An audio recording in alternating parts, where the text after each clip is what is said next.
Morning everyone. So today in this video, I want to have a chat with you about how can you manage patients' complaints. Probably from the anxiety part rather than the practical part. But first for credibility, my name is Khaled. I have been a dentist for 20 years and I own my own dental practice, Lakeside Dental Spa in Harvey Bay in Queensland. And I've been running this practice for around 14 years and I took it from 1 chair to 10 chairs. We start with a staff member of 3 people and we probably close to 40 staff members now. So first, let's say you receive a patient complaint. It's not a formal one. It hasn't gone to the dental board yet. Just a normal complaint via email, or a patient is complaining to you about a problem. They're not happy. They demanding. They demand correction. They probably threatening that they are going to take formal complaints or take it further. So how do you manage that in the best way possible? From a practical point of view, before I get to the anxiety part, first, make sure you try to keep all complaints in writing as much as you can. So if the patient is ringing the front desk and you're a practice owner, and train your front desk to, patient is angry, I'm not happy with 1, 2, 3, 4, to make sure that they try to transfer into this complaint in writing. Or if the patient is really resisting giving the complaint in writing, then your front desk should be trained okay, let me write in exact word, what do you want me to write so I can take this complaint into our management or into our dentist. So please explain to me. I'm going to write down exactly now what you're saying. When you do that, when you ask them to do the complaint in writing, or ask them that you're going to write down exactly what they're saying, patients will start to become a little bit more cautious with what words they will use. And instead of using abusive words and getting cranky, they will start to really collect their facts a bit more, and also will allow enough time for yourself to respond to the complaint. If your front desk are not trained, they can reply with the wrong answer, they can provide wrong information, they can provide admission of fault, which can be used against you. So make sure they are very neutral, they don't provide any reply back to them, and get this complaint in writing so you can manage that. So now the complaint comes to you, or the information comes to you.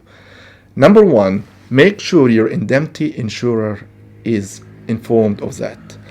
I see a lot of forums, a lot of dentists are resisting the idea of contacting their insurance early on because they have the fear that their premium will go up. But trust me, if you have a good insurance, you can negotiate the part later on when it comes to handling the complaint. But you need their advice. Their advice is very valuable.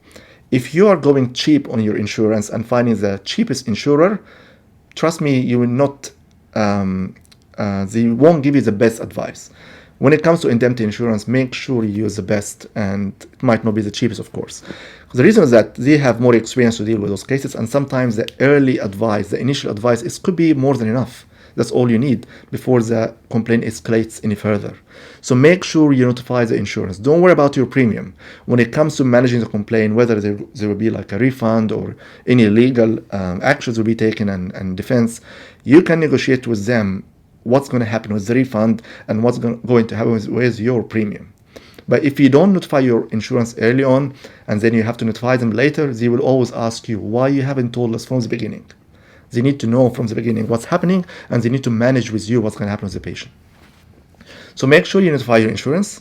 Now, you have to follow what the insurance advice will give you, how you're going to reply to the patient, how you're going to respond, especially in writing. Keep things in writing as much as you can.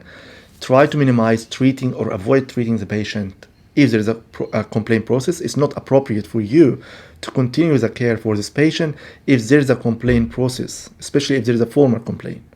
So you have to be very clear with the patient about that until this complaint or this is resolved. Then you can decide whether you will continue your care or you will have to refer to a specialist or another clinician to take over. I want to talk to you more importantly, how to manage this mentally and psychologically, because that's where all the practical stuff are available everywhere. As I said, make sure it's in writing, make sure the indemnity is informed, and make sure you follow what the indemnity will tell you. But from a mental point of view, or how to look after your mentality during this time, a lot of dentists can get very anxious. It's very nerve-wracking when you get a complaint from the dental board and you don't know the outcome, especially if it's going to affect your license, if it's going to put any restriction in your license. You can have sleepless nights. You thinking about it all day and all morning. This patient or this complaint will always be in your head the whole time. But how do I manage that? My advice to you, and I've been through this before in the past with myself and many associates. Number one, get a pen and paper and write down all your thoughts. When you write down all your thoughts, your brain now doesn't have to think about it anymore.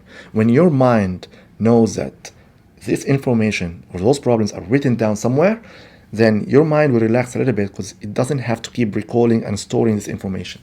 So write down everything goes in your head. What are you anxious about? What are you worried about? What are you scared about the most?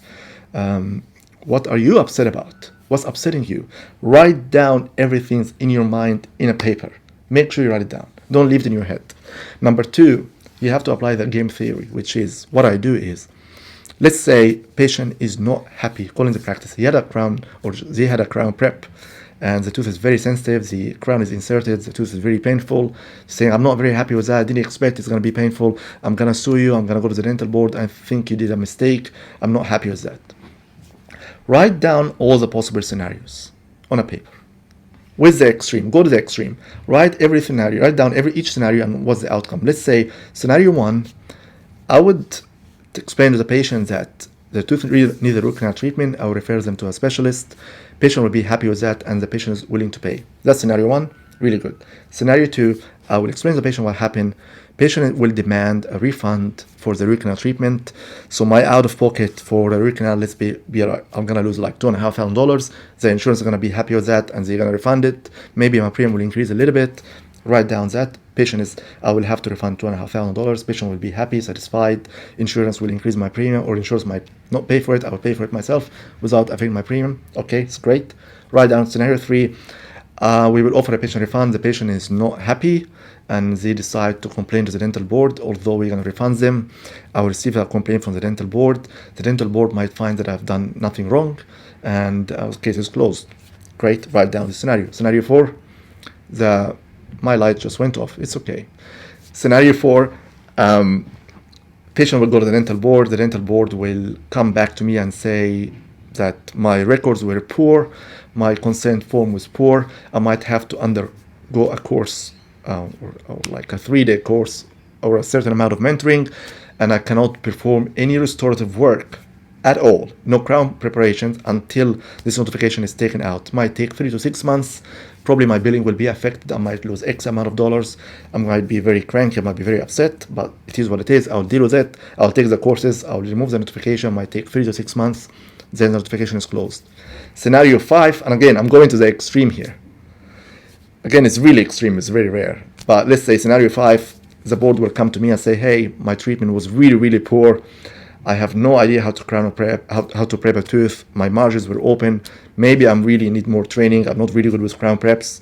They put a notification that I cannot do any restorative work until I take a more formal residency in prosthodontics or something like a 1-year diploma. So probably for 1 year I will have to do fillings and extractions and other things.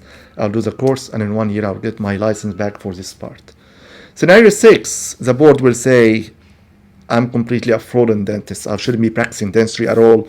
And they are going to take away my license forever. I can't get it back. I will have to find another career, another job. Probably I'll be very, very upset and very cranky. I will have to fight this legally. But that's what's going to happen. Again, that's an extreme, very extreme. But write down each scenario. You get my point. Write down each scenario. What's going to happen? What is the best case? What's the worst case? Then be prepared for each scenario. And you know exactly what to do and have a plan for each one. Easily said than done. But if you practice that, it will relieve your anxiety. And I go to the extreme where I'm going to lose my license completely and I will have to find another job, another career. What I would be good at? Would I be good at bookkeeping? Would I be good in, I don't know, like accounting? Will I go and study psychology and become a psychologist? I'm not sure. But I will have, whenever I get a complaint, I have this list of scenarios written down. And it helps me a lot to understand that the worst case scenario, I'm still alive, I'm still breathing, I still have other skills, I can still learn new things, I can still I can start a whole new career, a new profession. I wouldn't have a problem with that. I can live with that. So I hope you find this information helpful, and if you like it, please make sure you like and share with your colleagues and friends. If you want to hear more about me and my videos, please make sure you subscribe to my channel, and you'll be notified when new videos are released. Thank you so much for listening. It means a lot to me.